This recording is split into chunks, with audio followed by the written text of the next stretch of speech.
চলে আসলাম rail station আবারও ঘুরতে, প্রতিদিনের মতো হাঁটতে চলে আসছি।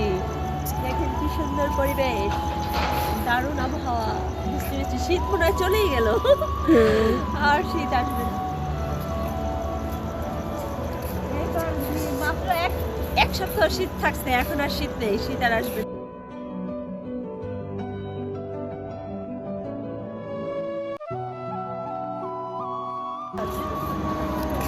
দেখো কি সুন্দর ফাঁকা জায়গা পেয়ে বাচ্চারা খেলতেছে, এটা একটু মাঠের মতো হয়ে গেছে, খুব সুন্দর লাগে তাই না? মানে মাঠের জায়গা হয়েছে, খেলাধুলা করে, আর হচ্ছে অনেকে এখানে ওয়াক করতে আসে, ভালো লাগে। ওয়াক করাটা বেশি ভালো হয়েছে, পরিষ্কার পরিচ্ছন্ন তো, ওয়াক করতে ওই মাথায় একবার যাবে, এই মাথায় একবার আসবে।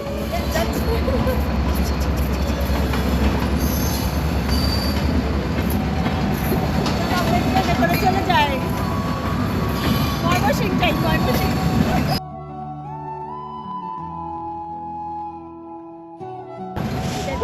हाय मम्मी। हाय, आप यहाँ क्या कर रही है? हम यहाँ घूमने आए हैं। हम यहाँ हवा खाने आया है। मम्मी, आप यहाँ पर क्या करने आई हो? मेरे आया है, वो करने आया है। आप तो हवा खाते মনে হচ্ছে আমি এখানে ঘুরি ঝুমঝুম করে, কিন্তু আমি ঘুরতে গেলে এখানে আমাকে সবাই টাকা টাকা দেখবে, তাই আমি ঘুরতে পারছি না। आप तो हवा खाते खाते फूल गई। मैं नहीं मोटी हूँ, मैं नहीं फूल गई हूँ, मैं स्लिम हूँ। आप मोटी मैं हो, जैसी भी हूँ, अच्छी हूँ। आप मोटी हो, आपको देख के पता चलता है। हम नहीं मोटी है, है गोरी हूँ, स्लिम हूँ। ओरे बाबा, आप तो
তো বন্ধুরা, আমাদের ভিডিওটা কেমন লাগলো, আর এই আমাদের আশেপাশের এই পরিবেশটা আমরা যে এত সময় ঘুরেছি কেমন লাগলো অবশ্যই জানাবেন। তো ভালো থাকবেন, সুস্থ থাকবেন, আল্লাহ হাফেজ, বাই।